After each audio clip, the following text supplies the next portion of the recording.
Amém. Cumprimento a igreja com a paz do Senhor Jesus, amém? Amém. Abra sua Bíblia, juntamente com a minha, no livro de 2 Reis, capítulo de número 6. É uma passagem muito conhecida e eu gostaria de fazer menção aqui de alguns versículos e depois logo em seguida estaremos passando para a ministração em nome de Jesus. Lembrando que hoje nós iniciamos a semana de oração. Iniciamos a semana de oração. E eu costumo dizer, desde quando nós iniciamos o culto, semana de oração, que antecede a Santa Ceia do Senhor, tem nos sido muito desafiadores. Cada semana de oração, para nós, é um desafio. Porque nós entendemos que a igreja não pode perder sua identidade. E Jesus falou que a identidade da igreja é a oração. Uma das características da igreja é a oração. Minha casa será chamada por todas as nações casa de oração. Amém, igreja? Amém. E é bem verdade que em alguns lugares a casa de Deus ela tem se tornado um ponto de entretenimento, lugar de distração. Eu vou na igreja porque eu não tenho o que fazer. Eu vou porque eu ainda preciso ir. Então tem aquela questão de obrigação e não prazer. Mas para nós que estamos aqui nessa noite, estamos na casa do Senhor, na casa de oração, porque é um ambiente que nos dá prazer. Amém? Salmo 122, o salmista Davi diz assim: alegrei-me quando me disseram, vamos à casa do Senhor. Então é prazeroso para nós estarmos na casa do Senhor. Então o livro de 2 Reis, ele vai trazer isso, trazendo para nós que estamos iniciando hoje na semana de oração. E eu estou assim com algum desconforto na minha voz, né? Estou assim com desconforto na minha voz. Tem hora que eu estou falando, a voz some. E aí ela fica embargada. Eu estava cantando um hino ontem com a Thalita e a minha esposa, e eu vi o quanto que eu desafinava. Mas é por conta desse desconforto que está dando na minha voz. E eu vou precisar ainda procurar um otorrino para saber o que realmente está acontecendo. Mas tudo isso é para a honra e glória do nome do Senhor Jesus. Capítulo de número 6 de 2 Reis, ele vai dizer assim, versículo de número 14, só para ganhar tempo. Então enviou para lá cavalos e carros e um grande exército. Capítulo 6, versículo 14. Então enviou para lá cavalos e carros e um grande exército, os quais vieram de noite e cercaram a cidade. E o moço do homem de Deus se levantou muito cedo e saiu, e eis que um exército tinha cercado a cidade com cavalos e carros. Então o seu moço lhe disse: ai, meu senhor, que faremos? E ele disse: não temas, porque mais são os que estão conosco do que os que estão com eles. E orou Eliseu e disse: Senhor, peço-te que lhe abras os olhos para que veja. E o Senhor abriu os olhos do moço e viu, e eis que o monte estava cheio de cavalos e carros de fogo em redor de Eliseu. Amém? Amém. Você pode se assentar por gentileza, e se puder desocupar as suas mãos, dá uma linda salva de palmas para o Senhor.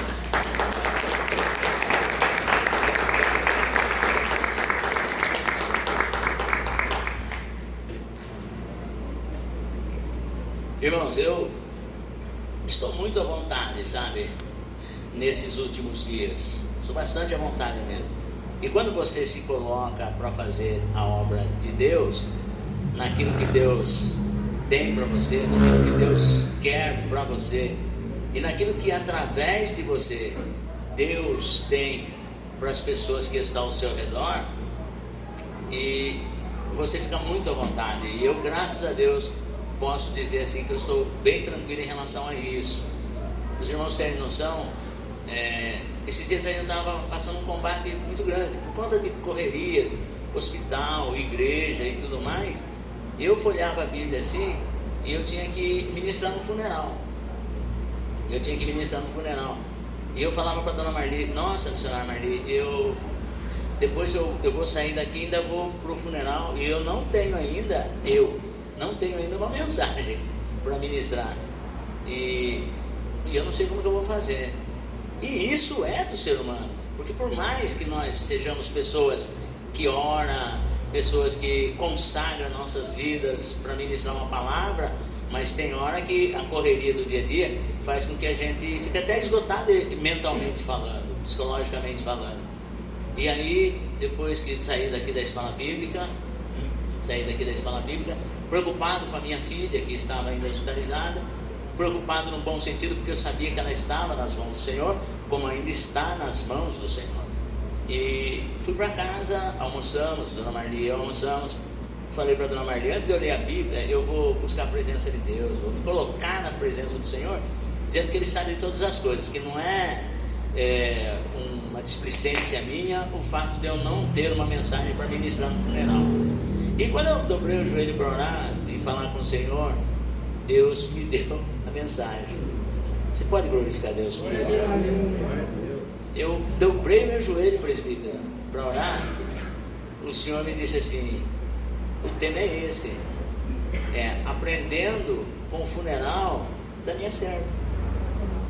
E eu vi que num funeral temos muito que aprender. E aí você vê que o sábio Salomão, ele diz assim, que a verdadeira sabedoria está onde está o luto, do que onde está um banquete, porque os vivos aplicam aquilo em seu coração. E foi nessa escritura e que eu me deliciei. E depois ainda, inclusive, tive lá o evangelista Fernando, o presbítero Wellington, que me auxiliaram, e algumas outras pessoas que ali estiveram conosco. Mas foi uma bênção para a glória de Deus. E aí, irmãos, mas por quê? Porque você percebe que o texto que eu li, eu trago aqui um primeiro título, é o resultado de uma vida de oração. Isso é o primeiro título, o resultado de uma vida de oração. E como subtítulo, eu colocaria também a pessoa que ora, o homem, a mulher, o jovem que ora, ele se torna uma arma poderosa de guerra nas mãos de Deus. Guarde bem isso. Se nós fizermos da nossa vida de oração, então essa semana de oração, nesse primeiro dia de semana de oração, onde nós estamos caminhando para a última Santa Ceia do ano de 2025, eu quero que você guarde bem isso na tábua do seu coração hoje. Talvez amanhã você não esteja, amanhã não, porque eu tenho ainda mais 2 encontros de teologia, nessa segunda-feira é uma delas, e se os irmãos vierem, terão que orar na parte superior, juntamente com algum dos obreiros que vai acompanhar essa oração. Então orarão na parte superior, mas de repente talvez você nem venha. Mas é importante que você saiba que uma igreja que ora, que Eliseu ele tipifica hoje, a igreja que busca a presença de Deus. Eu não estou falando simplesmente de instituição, templo, não. Estou falando de mim e você, na coletividade, buscarmos a presença de Deus. De manhã, eu estive aqui na escola bíblica, e os irmãos que receberam a mensagem minha, convidando-os para o estudo bíblico, você percebe que o apóstolo João, ele está falando ali para os pais, está falando para os filhos, está falando com os jovens, está falando com os irmãos. E ali, quando eu estava estudando o texto para ministrar na escola bíblica nesta manhã, o Senhor falava sobre família, que João ele está trazendo aqui uma mensagem para a família. E aí o Espírito de Deus testificava no meu coração que uma família bem estruturada, a igreja é forte, independente da quantidade da sua membresia. Uma família unida, uma família bem estruturada, cujos filhos, pai, mãe, têm compromisso na casa de Deus, é uma igreja forte, uma igreja solidificada, saudável. Mas uma igreja onde os membros, porque a igreja na verdade, ela começa dentro do nosso lar, a igreja começa dentro da nossa casa. Então, se marido e mulher se respeitam, se amam, cada um, embora sendo iguais perante Deus, mas como homem e mulher, cada um tem o seu papel dentro do matrimônio, a igreja é uma igreja sólida, é uma igreja forte, e o Espírito de Deus opera, porque Jesus mesmo disse que onde houver 2 ou 3 reunidos em meu nome, aí estou eu no meio deles. Mas antes ele diz assim: se 2 de vós concordarem na terra acerca de qualquer coisa que vos pedirem, isso vos será feito. Porque onde estiverem 2 ou 3 reunidos em meu nome, aí estou eu no meio deles. Percebe que Jesus não está nem aí para a quantidade? Se tem quantidade com qualidade, é bom. Mas se tem qualidade com pouca quantidade, Jesus estando no meio, eu, você, o Pai, o Filho e o Espírito Santo, somos a maioria. Que o milagre vai acontecer. Então eu estava dizendo isso, que uma igreja sólida, uma igreja saudável, ela compõe de membresia saudável quando nos seus lares existe essa solidez. Mas aí de repente vem alguém e fala assim: pastor, o meu marido ainda não conhece a palavra de Deus, a minha esposa ainda não conhece a palavra de Deus, mas você conhece. Na sua casa, no seu lar, você é a referência. E Atos capítulo 16, versículo 31 diz exatamente isso para você: crê no Senhor Jesus Cristo e será salvo, tu e a tua casa. Promessa! E Números 23, 19 diz assim: que Deus não é homem para mentir, nem filho do homem para que se arrependa. Como Deus vai fazer para salvar os seus, eu não sei. Ele prometeu, o modus operandi de salvação está nas mãos do Senhor. A mim compete acreditar. Eu preciso acreditar. Então quando eu chego na minha casa, aí nós estávamos falando sobre João. Por que nós estávamos falando sobre João e falando sobre família? Porque João era um camarada que ele era família. Ele tinha o seu pai por nome Zebedeu, a sua mãe por nome Salomé e seu irmão Tiago. Eram pessoas da pá virada mesmo. Tanto é que quando Jesus chamou-os para o ministério apostólico, Jesus olhou para os 2 irmãos, Tiago e João, olhou para eles e falou assim: está aí os irmãos Boanerges. Por quê? Demonstrava o caráter desses moços, a maneira como que eles eram. Porque isso é fato, irmãos. Todos precisam ver isso em mim e em você, o antes e o depois.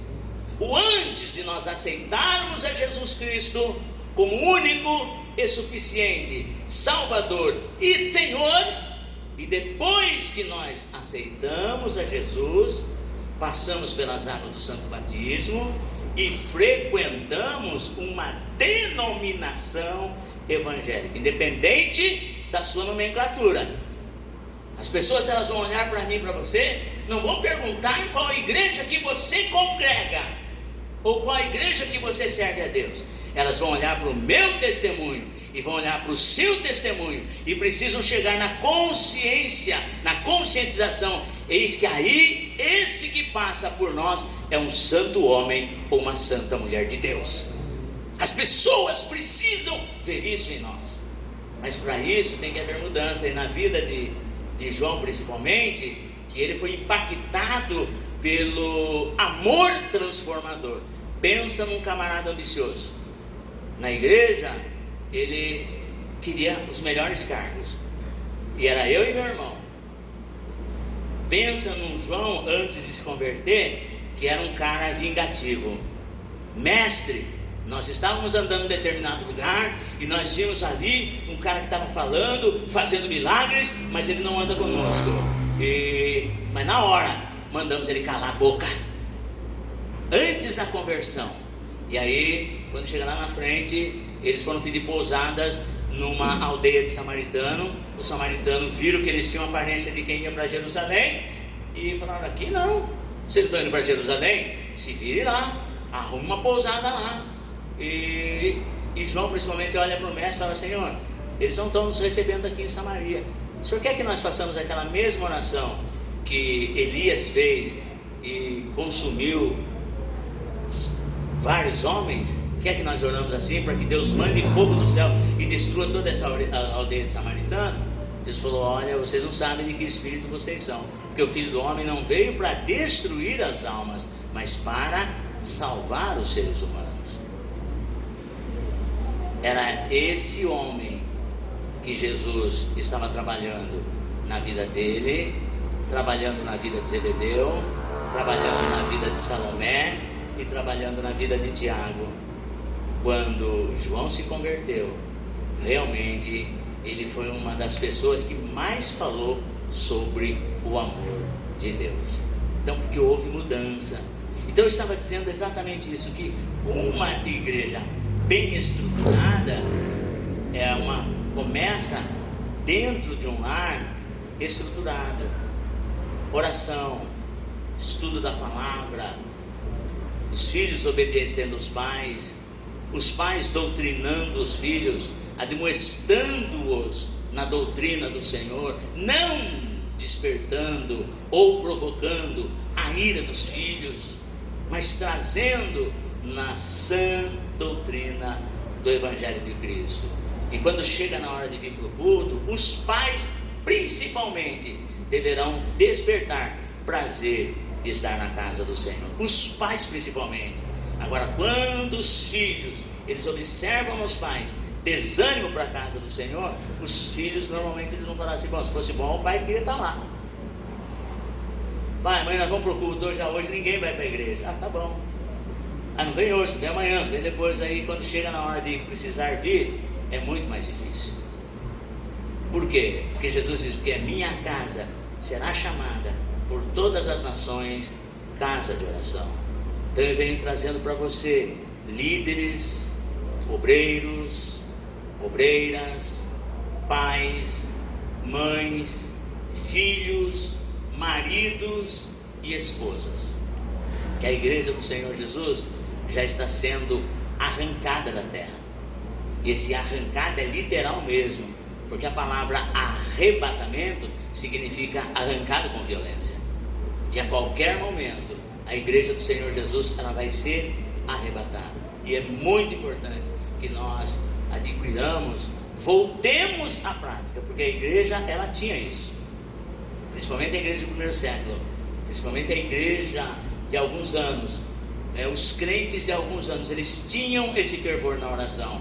E de um período para cá, a igreja foi se esfriando, a igreja foi entrando num processo, e hoje nós até falamos de oração.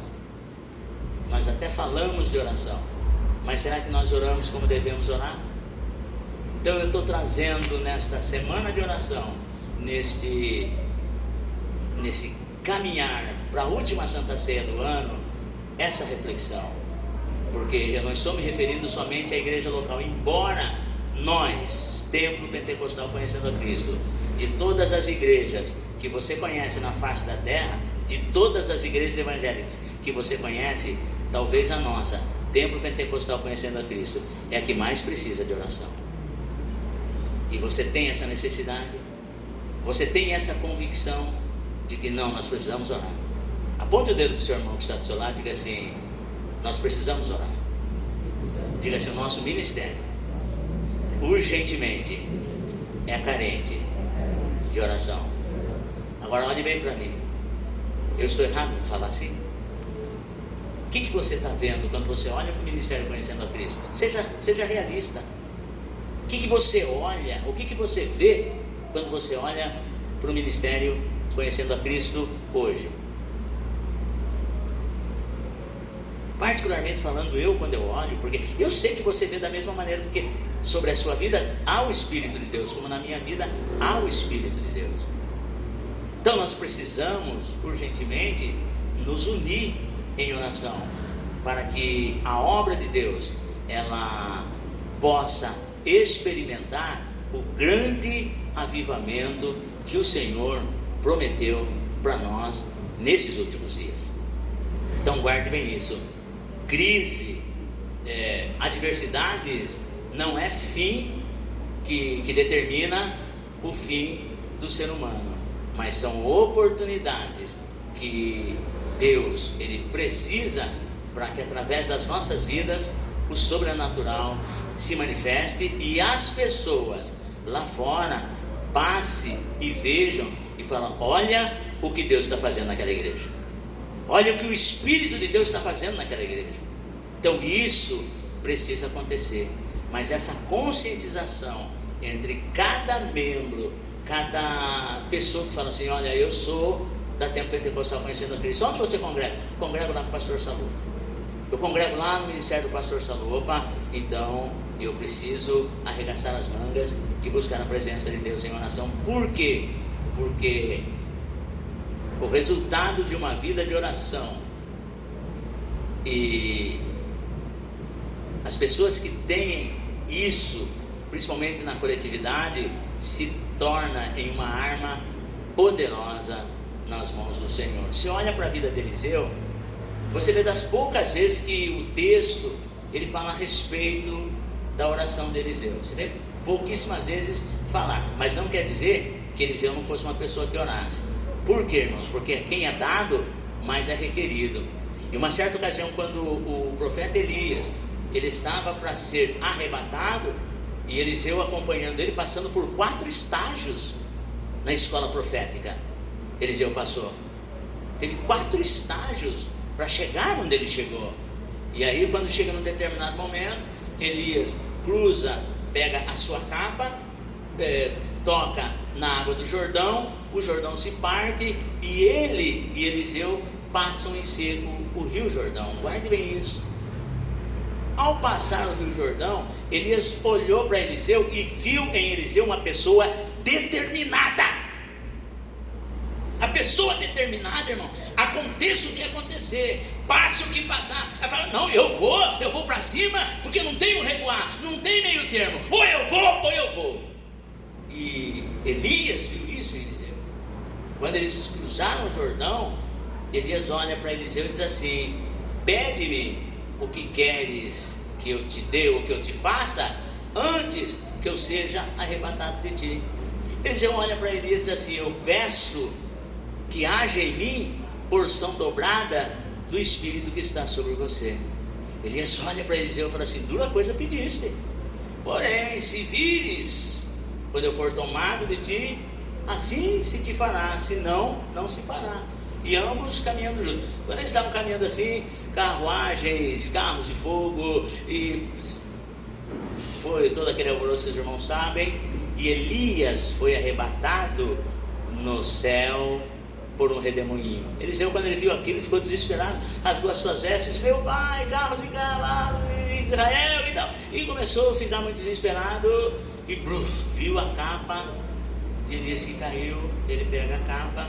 Estou falando assim que das vezes que nós vemos Eliseu orando, que o texto em si fala de oração de Eliseu, são poucas vezes. Mas lembra que ele pediu porção dobrada do Espírito que está sobre Elias. Então, quando nós nos colocamos para fazer a obra de Deus, nós só daremos continuidade em fazer a obra de Deus se nós continuamente estivermos ligadinhos, cheios do Espírito de Deus. Efésios capítulo 5, versículo 18, diz assim: não vos embriagueis com vinho em que há contenda, mas enchei-vos do Espírito. A regra, irmão, para nós sermos bem-sucedidos na nossa vida espiritual, não é ser pela metade, não é ter um pouco, não, é ser cheios do Espírito Santo de Deus. Eu não sei como que está o seu nível espiritual hoje, mas o Espírito de Deus me trouxe aqui para que você seja cheio do Espírito Santo. Então é tempo de você se encher. E aí ele pega a capa, e vários profetas que foram até próximo do Jordão ficaram de longe, viram quando Elias passou, e agora também viram quando Elias foi arrebatado. E agora Eliseu pega a capa, ele precisa retornar, e o Jordão tinha voltado ao seu curso normal. E Eliseu pega aquela capa e ele fere o rio com a capa, e o rio não se abre. E os profetas que estavam do outro lado lá, quando ele tocou na água e o Jordão não se partiu, penso comigo que aqueles profetas começaram a zombar dele. Pronto, no mínimo O baixinho lá, ele acha que ele é Elias. E não, as coisas não aconteceram. Mas estou falando de determinação. E agora, o profeta, quando ele bate na água, o Jordão não se parte. Do lado de lá as pessoas zombando dele, e ele clama: onde está o Senhor Deus de Elias? Quando ele clamou e bateu na água, o Jordão se partiu. E ele passa, aquelas pessoas que estavam lá viram que o poder do Espírito Santo estava sobre a vida de Eliseu. Daí vem: você quer que nós vamos lá para as montanhas e procure lá o profeta Elias, para a gente ver se vai que Deus arrebate ele? E jogou ele no meio de uma das montanhas lá. Deus falou: fique tranquilo, eu sei muito bem o que aconteceu. Mas assim eles foram e não conseguiram, porque o Senhor já tinha recolhido Elias. E uma outra ocasião que você vê Eliseu orando. Por que eu falo isso? Porque quando no capítulo 4, por exemplo, dando uma resumida para os irmãos, no capítulo 4, por exemplo, você vê que quando tem a viúva, ela chega para Eliseu e diz assim: homem de Deus, o meu marido, teu servo, morreu, e tu sabes que o teu servo serviu o Senhor, e agora vem os credores para levar os meus 2 filhos para serem servos. Acompanhem comigo esse raciocínio. E Eliseu pergunta para ela, veja bem, sobre a vida de Eliseu tinha porção dobrada do Espírito de Deus. E quando você estudar o texto e a vida do profeta, você vai perceber que ele fez pelo menos o dobro de milagres do que Elias fez. Você vai perceber isso, porque Deus é fiel. Então, e quando essa viúva, com 2 filhos prontos para serem levados como escravo, por conta da dívida que o seu marido contraiu, né? E ela chega para Eliseu e fala: e tu sabes que o meu marido, teu servo, serviu o Senhor? E você sabe o quanto que ele servia ao Senhor. E Eliseu agora pergunta para ela: declara-me o que tens em casa. E ela diz assim: a tua serva não tem nada em casa, a não ser uma botija de azeite. Eliseu fala: vai, pede para os teus vizinhos, vasilhas vazias não poucas, entra na tua casa com teus filhos, enche as vasilhas de azeite, põe de parte a que estiver cheia e vai enchendo. E a mulher fez assim. Só que o que me chama a atenção, que você não vê o profeta orando. Você não vê, não que ele não ora, mas você não vê o profeta orando para que Deus realize esse milagre na vida dessa mulher. E quando ele vai em Sunem, encontra também aquela mulher rica com o seu esposo, ambos observando, Eliseu passando ali por Sunem. Acompanhe esse raciocínio comigo. Por isso que eu disse para os irmãos que eu estou muito à vontade, porque nesse período que eu estou ministrando aqui teologia, eu não sou um expert, pelo amor de Deus, mas o Senhor mudando algo no meu ministério da palavra, e é isso que eu quero trazer para você. Porque há uma mudança de nível em termos de homilia, em termos de pregação. E eu quero que você entenda isso, a importância que se dá ao ministério da oração. E nós, a igreja desses últimos dias, são os profetas dessa geração. E o que eu e você falarmos, não é simplesmente: eu pertenço à igreja lá do irmão Saulo. Não, eu não tenho igreja, irmão, a igreja de Jesus. Eu sou tão representante de Cristo quanto você. Mas nós, na condição de cristão, aquilo que nós falarmos na direção do Espírito de Deus precisa acontecer. Tem que acontecer, porque Jesus falou isso: em meu nome vocês vão expulsar demônios, em meu nome imporão as mãos sobre os enfermos e os curarão, pegarão na serpente, beberão algo mortífero e não lhe fará dano algum. Porque sobre mim, sobre você, sobre essa igreja, há o poder do Espírito de Deus. Ou não sabeis que o Espírito de Deus está em vós, diz o Senhor. Aleluia. É assim, irmãos. Precisamos dar testemunho do poder de Deus em nós. Precisamos. Posso ouvir um glória a Deus? Glória a Deus. Precisamos dar testemunho. Não que ele não ore. Minha casa, diz o Senhor, não é minha nem sua. Os nossos filhos, quando eles chegam na casa dos pais, eu uso por mim, eu tinha plena liberdade na casa do meu pai, na casa da minha mãe. Depois que eu me casei, mudou, irmão Toninho. Mudou. Eu entendi que a casa é do meu pai E muitas das vezes eu chegava: pai, posso pegar um pouquinho d'água? Pai, eu posso pegar? Filho, a casa é sua, mas eu sei até onde eu devo ir. Uma vez, um parente meu, eu e o filho dele, o primo, que ambos já desceram na sepultura, olha só, eles chegaram, meu primo chega para mim e disse: não, entra aqui, rapaz, vem aqui. Eu falei: ótimo, então vou entrar. Mas eu fiquei assim até numa distância, porque nós íamos para o baile, né? Eu estava esperando se arrumar para a gente ir para o baile. Aí quando chega um determinado momento, ele olha para mim e diz: não, você quer tomar um café? Eu falei: não, meu, estou tranquilo.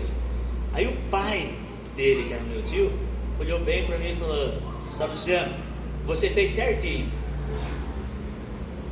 porque o fulano de tal, falou o nome do meu primo, o fulano de tal, ele pensa que a casa é dele, e a casa é do pai dele, não é dele. Falou bem assim. Então quando ele tiver a casa dele, ele põe dentro da casa dele quem ele quiser. Aí de repente você pode olhar para mim e falar assim: nossa, mas esse cara é muito radical. Cada um tem na sua casa a regra que acha que funciona. Eu não entrei, ele me parabenizou, e depois quando nós saímos, o meu primo falou assim: você vê meu pai como que é ignorante? Eu falei: filho, a casa é dele. Quando você tiver a sua casa, conforme ele disse, você põe a sua regra.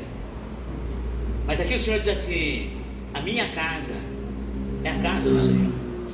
Então quando nós entendemos isso, que é a casa do Senhor, e tem que haver oração, você percebe que a igreja que ora, ela se transforma uma poderosa arma de guerra nas mãos do Senhor.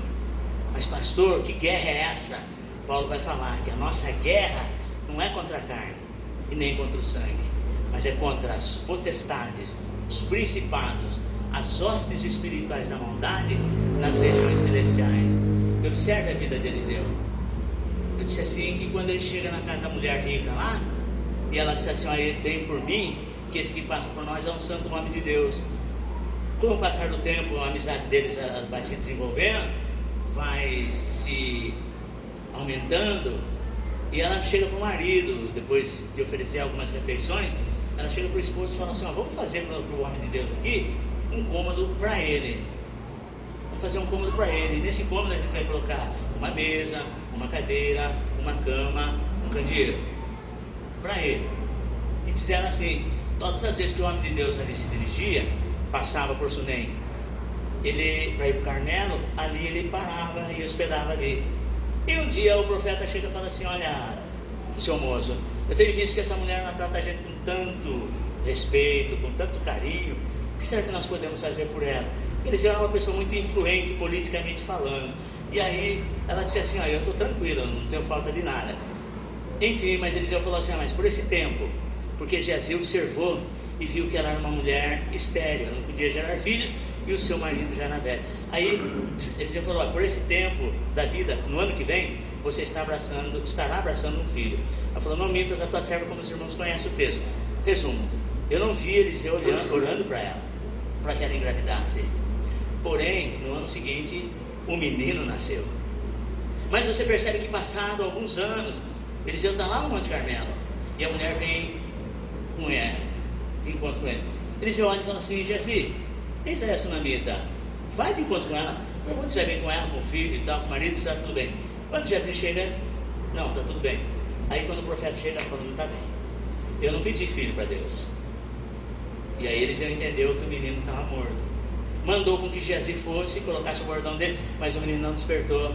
E a Bíblia vai dizer que a mulher estava tão determinada que ela só voltaria para casa se Eliseu voltasse com ela, porque ela dizia assim, talvez o seu subconsciente: eu não aguento ver o meu filho morto, um filho que foi dado por Deus, que foi profetizado na minha vida. E Eliseu chega lá. A Bíblia vai dizer assim, que quando Eliseu chega naquela casa, presta atenção, pensa, Deus usou você para profetizar uma bênção na casa de alguém, e aí toda vez que você chega, a bênção está lá, fazendo festa quando você chega. De repente, naquele dia, quando Eliseu estava indo, Geazi pega o bordão e coloca sobre o menino, mas a mesma rapidez com que ele foi, ele voltou, e chega para Eliseu e para a mãe e diz assim: o menino não reagiu, ele não reage, realmente ele está morto. Quando Eliseu chega na casa, a Bíblia diz que ele entra na casa, ele se depara com o menino, deitado na cama, sem reação, morto. A Bíblia diz que ele anda, e daí ele se prostra e ora ao Senhor. E o texto vai dizer que quando Eliseu entrou em casa, ele orou ao Senhor. Eu disse assim, que quando nós temos a oração como chave para nossas vidas, a oração é uma arma poderosa nas mãos de Deus. Ele entrou na casa, ele viu o menino morto, mas o homem que ora, a mulher que ora, o jovem que ora, o marido que ora, a esposa que ora, ele pode entrar na casa, ele pode até ver a morte, mas a morte, quando vê a pessoa que ora, ela tem que bater em retirada, porque foi assim que aconteceu. Quando Eliseu toma o filho, chama a sunamita, chama a mulher lá, fala, vem cá, toma, seu filho vive. Então a morte reinou naquela casa enquanto Eliseu não chegou, mas quando Eliseu chegou, a morte teve que bater em retirada. E esse é o papel da igreja nesses últimos dias. E aí, estou falando das poucas vezes que nós vemos Eliseu orando. E aqui, nesse texto no capítulo 3, no capítulo 6, você vê várias vezes Eliseu orando. E orou Eliseu, e orou Eliseu, e orou Eliseu. Eu achei muito fantástico. Por quê? Porque quando Eliseu era uma pessoa de oração, Deus falava com ele. Então eu só resumo para você, são 20 horas e 50 minutos, eu resumo para você assim, ó, que uma igreja que ora, ou um crente que ora, ele é uma arma poderosa de guerra nas mãos do Senhor. Por quê?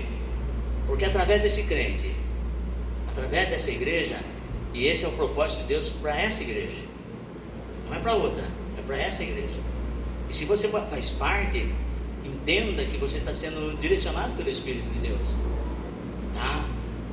A oração, ela não é simplesmente para você se tornar mais santo, não. É para que através da sua vida, para que através da vida do ministério, as pessoas conheçam que o Deus dessa igreja é um Deus que faz milagres. É um Deus que faz milagres. Então, uma igreja que ora, que é uma poderosa arma nas mãos de Deus, é uma igreja que recebe a revelação ou as revelações de Deus. Porque o rei da Síria, ele começou a chegar num ponto que ele armava algumas estratégias e de repente ele não conseguia pegar os israelitas de calça curta ou de saia justa, porque todas as estratégias que ele armava, que o rei da Síria armava para pegar os israelitas estavam sempre na frente. Aí chega uma hora que o rei fala assim, tem alguma coisa errada, nós temos espiões aqui no nosso meio, vocês não vão falar quem está do lado do rei de Israel? Aí alguém se levanta e fala assim, rei, o negócio lá é diferente. O senhor vai, por exemplo, no Egito, o senhor arma as suas emboscadas, o senhor é bem sucedido. O senhor vai na Assíria, o senhor arma a emboscada, o senhor é bem sucedido. Mas por que em Israel eu sou mal sucedido? Porque lá eles têm uma poderosa arma de guerra nas mãos de Deus. Mas quem é esse? É Eliseu. É Eliseu? Mas como assim? Como assim, Eliseu? É um camarada que as palavras que o senhor fala na cama, na recâmara de dormir, o senhor fala no seu pensamento. O Deus de Eliseu revela para ele e dá vitória para Israel. O senhor não está combatendo contra Israel, o senhor está combatendo contra o Deus de Israel. Então o camarada, o homem, o profeta, a mulher, a igreja que ora, recebe as revelações de Deus. Isso não para por aí. Você vê que Eliseu também, e eu e você, Eliseu, ele via o invisível. Porque aquele moço, veja bem, como ele era uma poderosa arma de guerra, o rei falou, não, mas então vai lá, procure saber onde esse tal de Eliseu está, e venha e me informe, que eu vou mandar buscá-lo. Aí alguém vai sondar aonde que Eliseu estava. Onde que estava essa arma de guerra nas mãos de Deus? E vai daqui, vai dali, descobrir que Eliseu estava em Dotã. Aí o cara chega lá, rei, eu achei onde que Eliseu está. Mas como que ele é? É um camarada assim, ele é uma estatura mediana, mais para baixo do que para alta, é calvo, é assim. Olha, quem olha para ele não dá nada. Quem olha para ele não dá nada. Mas o rei fala, não, pera um pouquinho, não é assim. E se você olhar esse texto, eu já vou encerrar. Eliseu, ele era uma arma tão poderosa nas mãos de Deus, que você pode ver nesse texto que Eliseu era o exército de um homem só. Eu não sei que problema você está vivendo, eu não sei se é no seu casamento, eu não sei se é na sua vida financeira, eu não sei se é na sua saúde, mas eu venho aqui como profeta do Altíssimo, na unção do Espírito de Deus, que ainda há esperança para você. Eu creio dessa forma, eu creio dessa maneira, e Deus tem dado vitória. Mandaram chamar o homem lá, olha, está assim, assim, assim. Pensa que foi uma pessoa sozinha para buscar? Eliseu não, foi um exército. Encheram o monte lá em Dotã, encheram o monte lá. E aí o moço do homem de Deus, ele nunca levantou cedo. Aquele dia alguma coisa fez com que ele levantasse bem mais cedo. Ele levantou e viu lá, ficou um tremendo desespero, correu falar para o homem de Deus, falou: homem de Deus, olha a montanha como é que está cheio, está tomado do exército. Eliseu fala: calma, não temas, porque maior são os que estão conosco do que os que estão com eles. E aí o texto fala que Eliseu não só profetizou: maior é o que está conosco, porque é assim o negócio. As pessoas podem olhar para mim e para você e sabem que eu e você somos profetas de Deus, independente se você tem um cargo eclesiástico, independente se você é só um membro de banco, mas as pessoas sabem que você é uma pessoa que conhece a Bíblia, que você é uma pessoa que ora, que você é uma pessoa que frequenta os cultos na sua igreja, que você é uma pessoa comprometida com o reino. As pessoas sabem. Então quando Eliseu falou assim: olha, maior são os que estão conosco do que os que estão com ele, o moço podia falar assim: eu sei que o senhor está profetizando, eu creio na profecia. Mas Eliseu não ficou só nisso, ele orou, ele falou: Senhor, abre os olhos desse moço para que ele veja. E eu encerro aqui. Nesses dias que nós estamos vivendo, qual a direção que você está olhando? A direção do problema, que é visível, que é notório, que é palpável, ou invisível? Deus está te convidando nesta noite para que você veja o invisível. Paulo fala isso. Por isso que nós não desfalecemos, porque nós não atentamos para as coisas que se veem, mas para as coisas que não se veem, porque as coisas que se veem são passageiras.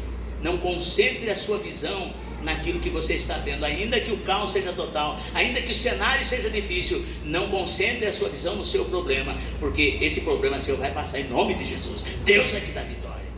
Mas coloque a sua visão naquilo que é invisível, porque as coisas que não se veem, essas são as que permanecem para sempre. Então Eliseu orou para que Deus desse visão para o moço, e a Bíblia diz que Deus abriu os olhos do moço e ele passou a ver o que Eliseu estava enxergando. Eu estou trazendo aqui para a sua vida: alinhe a sua visão com a visão do pastor. Alinhe a sua visão com a visão do pastor. Nós estamos vendo o invisível, nós estamos crendo no impossível. E aí você vê que nós temos o céu à nossa disposição. Há recursos celestiais esperando por mim, esperando por você, esperando por essa igreja. Vamos desfrutar juntos dos recursos celestiais que Deus tem para nós. Amém, igreja? Amém. Deus tem plano com a sua família, Deus tem plano com seus filhos, Deus tem plano no seu casamento. Pastor, o senhor não conhece meu marido, pastor, o senhor não conhece a minha esposa. Eu posso não conhecer, mas o Deus que eu sirvo, eu estou pregando aqui nessa noite, Ele conhece e vai fazer do seu lar, que hoje é palco de vergonha, de humilhação, Deus vai fazer uma casa edificada sobre os montes.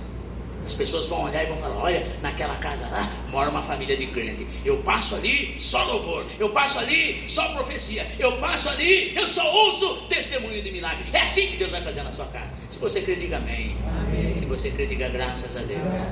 Diga assim: eu creio que nós somos cristãos da última geração. Diga assim: eu creio que a qualquer momento Jesus virá nos arrebatar. Diga assim: mas antes que isto ocorra, haverá um grande avivamento na terra. E para esse avivamento Deus conta comigo. Diga assim: eis-me aqui, Senhor Jesus. Amém, igreja? Coloque-se de pé. Qual é o teu problema? Qual é a tua dificuldade? Eu vou dar uma resumidinha para que você entenda que nós estamos na semana de oração. E eu convido você para que